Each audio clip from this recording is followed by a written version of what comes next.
पाकिस्तान को भी इसी तरह की एक काउंटर डॉक्यूमेंट्री बनानी चाहिए कि जब कोई एनिमी साइड से आपके ऊपर कोई भी एक्शन हो तो उसको रिस्पॉन्ड किया जाता है, और पाकिस्तान ने हमेशा इंडिया के तमाम एक्शंस को रिस्पॉन्ड किया। इंडिया ने न्यूक्लियर बॉम्ब बनाया, हमने रिस्पॉन्ड किया। इंडिया बैलिस्टिक पे गया, हम बैलिस्टिक पे गए। इंडिया क्रूज पे गया, हम क्रूज पर गए। तो अल्हम्दुलिल्लाह हमने हर चीज में इनको रिस्पॉन्स करना होता है। इसी तरह से मिनिमम डेटरेंस जो है वो आपने मेंटेन करना होता है, मिनिमम क्रेडिबल डेटरेंस। इसी तरह से अगर कोई रिटोरिक आता है एनिमी साइड से तो उसको भी रिस्पॉन्ड करना होता है। वो डेफिनेटली जो ऊपर लोग बैठे हैं वो उसको सारे प्रोस एंड कॉन्स देखते हैं, लेकिन क्योंकि इंडिया की तरफ से इस तरह की चीजें इतनी ज्यादा आ रही हैं जब से ये पहलगाम का अटैक से लेकर, जैसे ये सारा कोई एक प्लान, और जैसे हमने इसको कहा कि ये एक फॉल्स फ्लैग ऑपरेशन है, तो इंडिया को ये शायद याद भी नहीं होगा कि आखिरी दफा इन्होंने सच कब बोला था। यही हमारे शर्मा भाई को भी याद नहीं होगा आखिरी दफा इन्होंने इंडिया की तरफ से सच कब बोला। तो ये जो भी रिटोरिक आता है उसका रिस्पॉन्ड करना होता है शकील भाई, तो हमने भी रिस्पॉन्ड किया। नमस्ते दोस्तों, welcome back to Alpha Republic News. हाल ही में ऑपरेशन सिंदूर पर रिलीज हुई डिस्कवरी चैनल की documentary declassified operation Sindoor को लेकर क्रॉस बॉर्डर मीडिया में डिबेट्स का दौर जारी है। इस प्रोजेक्ट के सामने आने के बाद से ही इंटरनेशनल लेवल पर डिस्कशंस छिड़ चुकी हैं। खासकर पाकिस्तानी मीडिया में इस पर इंटेंस रिएक्शंस देखने को मिल रहे हैं। डिस्कवरी की इस डॉक्यूमेंट्री में जहां एक तरफ इंडियन मिलिट्री ऑपरेशंस के दौरान सिविलियन सेफ्टी और रिलीजियस साइट्स की सेंसिटिविटी का ध्यान रखने की बात कही गई है, वहीं दूसरी तरफ पाकिस्तानी साइड से हुए सिविलियन कैजुअल्टीज को भी एक्नॉलेज किया गया है। लेकिन इन सबके बीच एक बड़ा सवाल यह बना हुआ है कि क्या पाकिस्तान ने इस डॉक्यूमेंट्री को प्रॉपर्ली एग्जामिन किया है या सिर्फ रिएक्शंस दिए हैं। अगर इंडिया ने अपना वर्जन दुनिया के सामने रख दिया है तो पाकिस्तान को भी अपना ऑफिशियल डॉक्यूमेंट्री वर्जन रिलीज करना चाहिए। आखिर क्लेम्स के मुताबिक ऑपरेशन सिंदूर में इंडिया के कितने फाइटर जेट्स गिराए गए? 5, 6, 7, 8, 9, 10, 11 या 12? दुनिया यह देखना चाहती है कि वे एयरक्राफ्ट्स कहां और कैसे गिरे और उनके कॉन्क्रीट एविडेंस क्या हैं। इसके अलावा पब्लिक द्वारा रिकॉर्ड की गई वह फुटेज भी सामने आनी चाहिए जिसमें उनके दावे के मुताबिक इंडियन मिलिट्री एक्शन से तबाही दिखाई गई थी। आखिर आपका एग्जैक्ट वर्जन ऑफ इवेंट्स क्या है? अगर इंडिया के पास मैसिव मिलिट्री कैपेबिलिटी है तो इस ऑपरेशन का एक्चुअल स्ट्रेटेजिक ऑब्जेक्टिव क्या था? दोस्तों, आपकी इस मुद्दे पर क्या राय है? कमेंट्स में जरूर बताएं। लाइक करें, शेयर करें और ऐसे ही धमाकेदार एनालिसिस के लिए चैनल को सब्सक्राइब करना न भूलें। जय हिंद। तो ये इस तरह से करना पड़ता है। दूसरी बात ये कि ऐसी मूवी तो आप शकील भाई कह रहे हैं तो मैं समझता हूँ कि हाँ, हमें भी बना देनी चाहिए।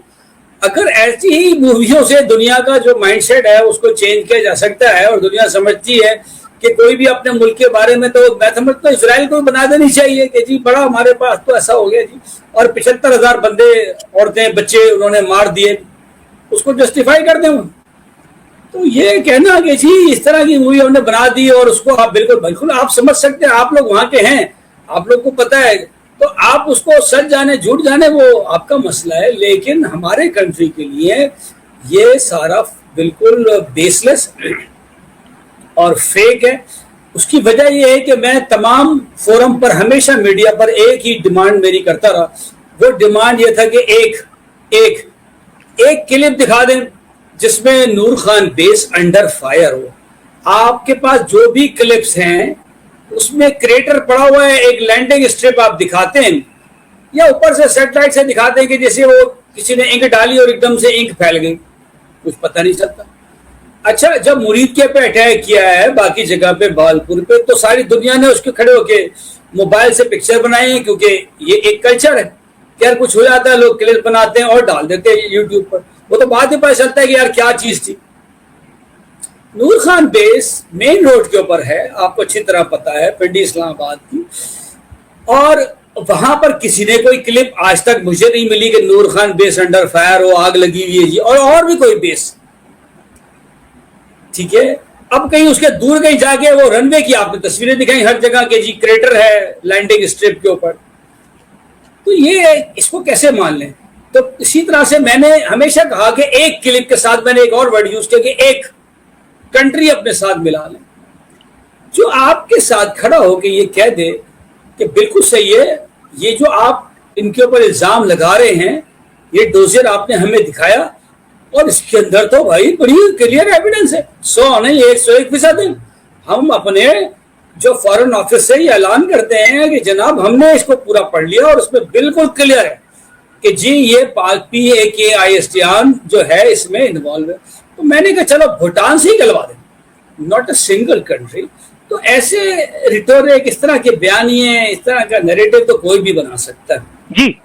अच्छा मेजर साहब, एक और चीज जो बड़ी अहम है इसमें, वो ये है कि उस वक्त के DGMO जो थे इंडियन साइड पे, राजीव घई साहब, उन्होंने ये कहा है कि 10 मई को 9 बजे मुझे पैगाम मिला कि पाकिस्तानी DGMO बात करना चाहते हैं।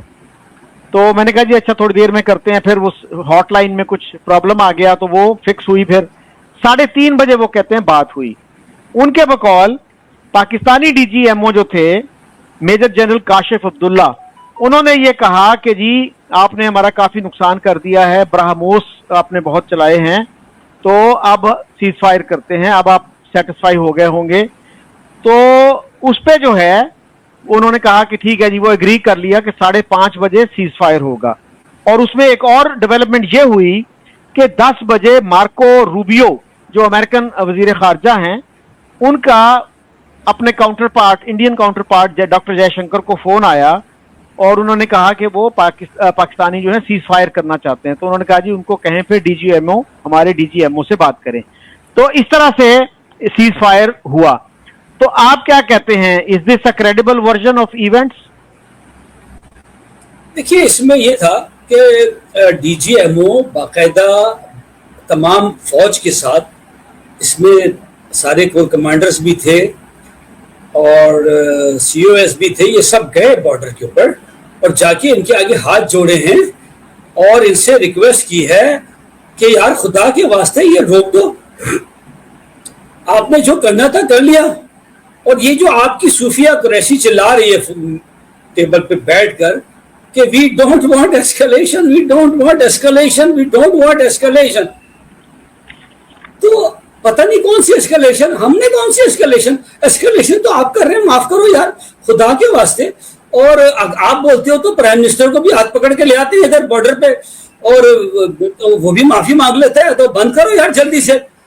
उधर ट्रम्प बोलता है मैंने करा दिया, मार्को रूबियो और DGMO पता नहीं क्या क्या निकाल दिया। ऐसे तो शकील भाई 100 स्टोरियां हम भी बना लें कि जनाब फोन पे बात हुई। आप देखिए ना, तो यहाँ तो हमारे तो स्टोरियां बनाने में तो हम तो वैसे ही माहिर हैं, मजहब पे, हिस्ट्री पे, और ये स्टोरी बनाना कौन सा है?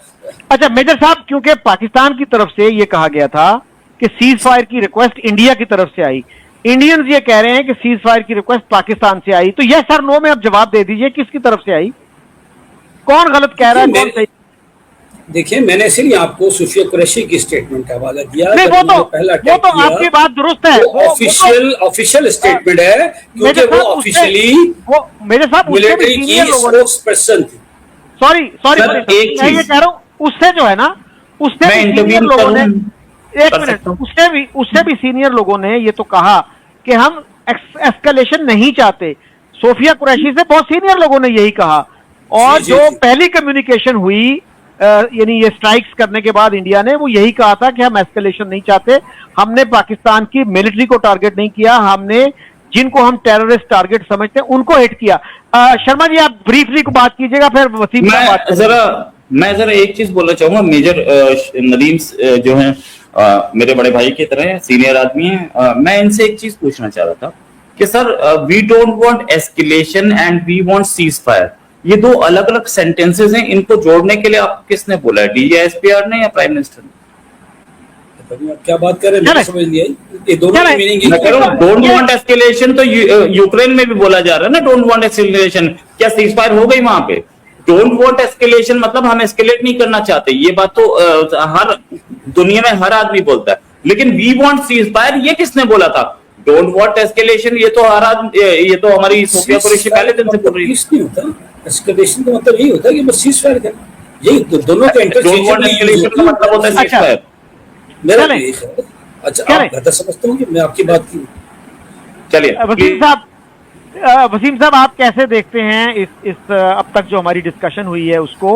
और मेजर साहब ने एक इंटरेस्टिंग पॉइंट इसमें ये उठाया कि Pahalgam was a false flag operation, तो इसको आप कैसे देखते हैं कि क्या ये आप कहना कि भाई किसी को कि ये फॉल्स फ्लैग ऑपरेशन है, आप ये तो कह सकते हैं भाई हमारा हाथ नहीं है इसमें, हमें आपसे हमदर्दी है, हम इसको कंडेम करते हैं, लेकिन जब आप फॉल्स फ्लैग ऑपरेशन कहते हैं तो that amounts to rubbing salt into the wounds of the other party.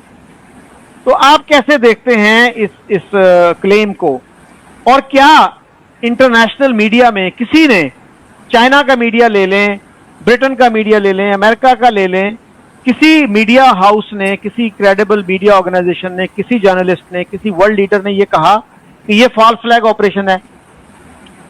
नहीं, ये किसी ने भी नहीं कहा कि फॉल्स फ्लैग ऑपरेशन है, और ये कहना भी नहीं चाहिए था। अगर आप कहते हैं कि इंडिया के पास पाकिस्तान की इन्वॉल्वमेंट का सबूत नहीं है, तो फिर आपके पास भी इस चीज का सबूत नहीं है कि ये फॉल्स फ्लैग ऑपरेशन था। तो अब बात यह है कि जो पहले बात हो रही थी कि सीज फायर किसने डिमांड किया, तो वो अमेरिकन एक इंस्टीट्यूट ऑफ मॉडर्न वॉरफेयर के डायरेक्टर हैं जॉन स्पेंसर। उन्होंने कहा कि पाकिस्तान सॉट सीज फायर, जिसमें जनरल काशिफ अब्दुल्ला जो हमारे डीजीएमओ हैं उनकी बात हुई थी इंडियन डीजीएमओ के साथ, और उन्होंने यही सीज फायर की एक तरह से रिक्वेस्ट की थी उन्होंने, और वो हो गया था।